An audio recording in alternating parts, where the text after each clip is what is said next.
안녕하세요. 문화캐스터 레몬입니다. 오늘 함께 볼 작품은 입에서 입으로 전해 내려오는 설화, 구복여행입니다. 석숭이 복 빌려가는 이야기로도 불리는 설화예요. 설화는 제가 정말 사랑하는 장르 중에 하나인데요.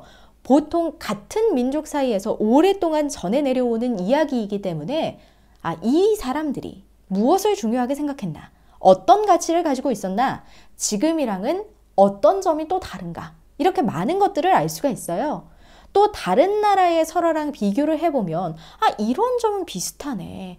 인간이 공통된 가치를 추구하는구나. 이래서 인류가 서로 비슷하구나 하는 점도 느낄 수 있답니다. 이 구복여행도 사실 세계에 널리 퍼져 있는 이야기 구조 중에 하나거든요. 그럼 내용 먼저 볼까요? 주인공은 사부자의 끝아들입니다. 아버지에게 아들 셋이 있는데요. 그 중에 막내인 거죠. 이름은 나오지 않아요. 이 가족은요, 슬퍼요. 왜 슬프냐? 집신을 만들어서 팔면 그래도 겨우겨우 끼니거리는 되는데요. 열심히 농사를 지으면 오히려 더 가난하게 사는 거예요. 그래서 막내 아들이 난 참을 수 없어. 가서 옥황상제에게 왜 우리는 복이 없냐고 내 사정을 하소연하러 가겠다라고 합니다. 대단하죠? 아버지가 그런데 이 계획을 듣고 얘기 미친놈 하면서 혼쭐을 내십니다. 그래도 말려도 소용도 없어요. 쇠 지팡이를 하나 맞춰서 그게 닳을 때까지 걸으면 하늘가에 가 있겠죠? 라고 이야기를 하면서 걷기 시작합니다.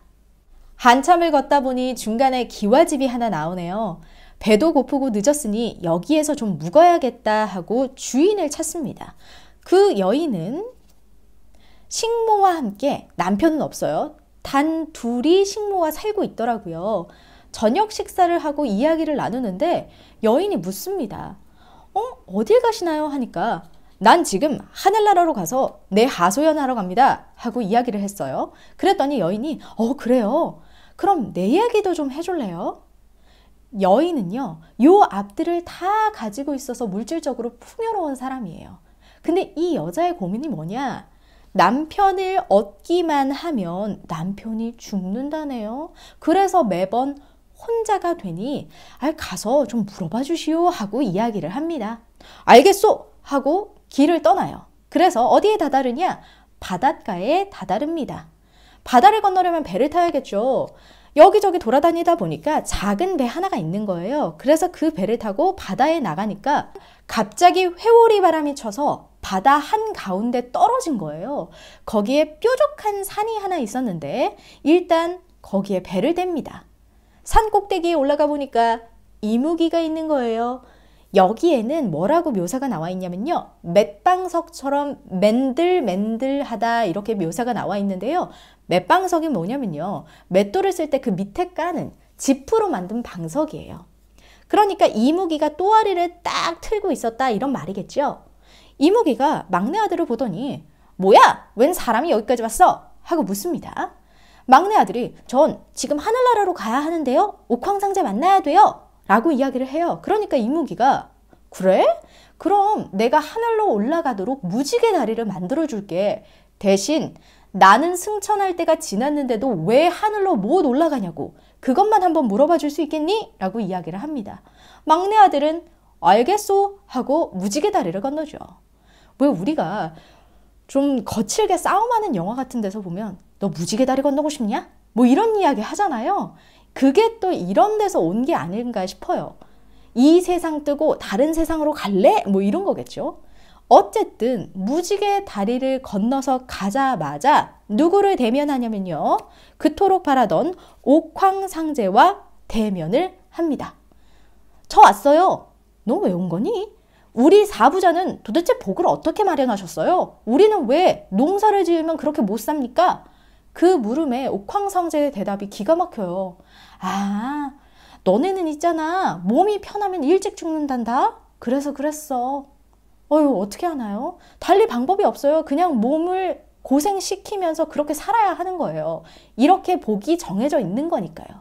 그리고 이게 당시 사람들이 가진 생각인 거죠. 복이란 이미 어느 정도 타고난 것이다. 이렇게요. 자, 속상한 마음에 저 같으면 그냥 돌아갔을 것 같아요. 그런데 우리 주인공은 그렇게 하지 않아요. 먼저 그 과택 여인 있죠? 여인의 질문을 대신 해줍니다. 아니, 우리 복은 그렇다 치고요. 과택 여자는 왜 그래요? 여기서 과택이라는 건 남편을 잃은 여자를 높여서 부르는 말이에요. 그랬더니 옥황상제가 뭐라고 답했냐면요. 아, 그 여인은 있잖아. 여의주를 얻은 남편을 만나야 해. 안 그럼 남편이 죽어. 아, 참 미리 좀 알려주지. 어쨌든 다음으로 이무기 이야기도 물어봐줘야 하잖아요. 저 산에 사는 이무기는 또 왜 하늘로 못 올라오는 겁니까? 아, 그 이무기는 말이야 욕심이 너무 많아. 여의주 하나만 있어도 올라오는 것인데 어찌 두 개를 가지고 있을까? 그래서 그 이야기를 듣고 도로 무지개 다리를 내려와서 이무기에게 막내 아들이 이렇게 말합니다. 이봐요, 용님. 용님이 왜 득천하지 못하는지 내가 알아왔소. 용님은 욕심이 너무 많아요. 그러니 나에게 여의주를 하나 주시오. 그래서 이무기는 여의주를 이 남자에게 건네자마자 뿅 하고 하늘로 올라갑니다. 자, 그래서 막내 아들은 배를 타고 그 전에 만났던 여인이 사는 기와집으로 가서요, 여인에게 말을 합니다. 이보시오, 여인. 당신은 여의주가 있는 남자와 살아야 한대요. 그러니까 나와 함께 삽시다 하고요. 그래서 이 둘은 결혼해서 오래오래 행복하게 살았다고 합니다. 자, 막내 아들이 옥황상제에게 갔을 때 만약 자기밖에 모르는 사람이었다면, 다른 사람의 원을 대신 물어주지 않았다면 어땠을까요? 그대로 현실을 불평하면서 한탄하면서 살았겠죠. 하지만 선행을 실천한 그에게는 정해진 운명 안에서도 얼마든지 행복하게 운명을 개척해낼 수 있었던 모습이 보입니다. 그래서 이 작품을 권선의 작품이다, 이타심을 권장하는 작품이다 라고도 이야기합니다. 작자 미상의 구복여행 여기까지였고요. 지금까지 문화캐스터 레몬이었습니다.